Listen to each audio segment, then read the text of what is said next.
माहिती असेल सगळ्यात जास्त जोश जर कुठला होता तर आपल्या शपथ भाग्यवंत आहे की माझ्या आईला आम्ही त्या शपथविधीला घेऊन गेलो. म्हणजे ह्या काही जाणीव असायला लागते. कारण आमच्या आई वडिलांनी केलेली प्रचंड मेहनत प्रचंड आम्ही ती कधी विसरू शकत नाही आहे. आणि घरच्यांनी केलेली आता तुम्ही पाहिलं असाल की 1 महिना कंपल्सरी आमचं कुटुंब संपूर्ण सगळ्यांना बरोबर घेऊन वेगवेगळ्या तालुक्यामध्ये प्रचार करत होते. त्यानंतर तुम्ही सगळे मुंबईवाले महिला असतील पुरुष असतील युवासेना असाल सगळ्यांनी जे जे काय शक्य झालं तो तुम्हाला जेवढं शक्य होतं तेवढं तुम्ही केलं आणि म्हणून आपल्याला हे फळ मिळालं.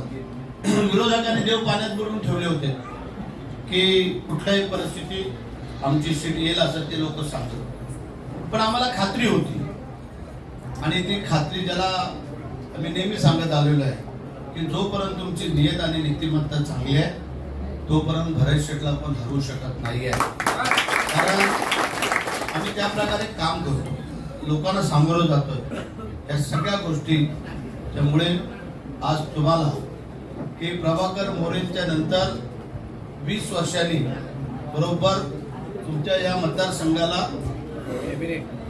कॅबिनेट मंत्रीपद ह्या पहिल्या ह्याच्यामध्ये मिळालं. आणि त्या मंत्रिपदाचा योग्य वापर करून आपल्याला वाटचाल करायची.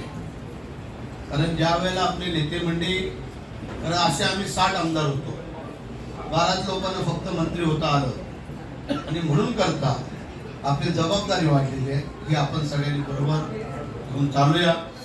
मी पुन्हा एकदा तुमचं सगळ्यांचे आभार मानतो.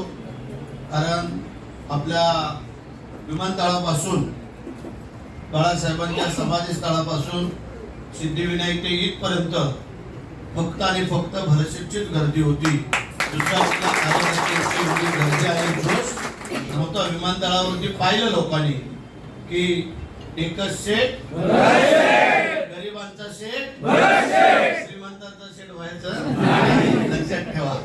आणि म्हणून आम्ही सांगितलेलं आहे. काही लोकांनी कळत न कळत पण आपल्याला सहकार्य केलेलं आहे आणि काही लोकांनी आपल्यात राहून पण मदत केलेली नाही आहे.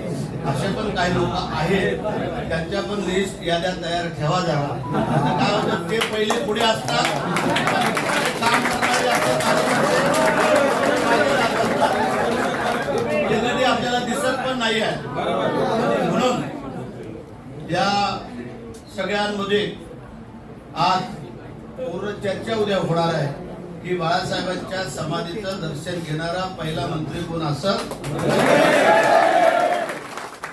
आजच्या आणि बाळासाहेब भवनजवळ येणारा पण म्हणजे हा आपला आधार आहे. इथला एक कार्यालय ते एकनाथ शिंदे साहेबांनी जे संघटनेसाठी दिलेलं आहे. अनेक लोक इथे येत असतात, त्यांची व्यवस्था इथं असणारे आमचे सागर बिगर कुठं आहे का रे तर ह्या सगळ्या मंडळी इथं करत असतात. चहा पाणी काय नाश्ता इथे. एबीपी माझा, उघडा डोळे बघा नीट.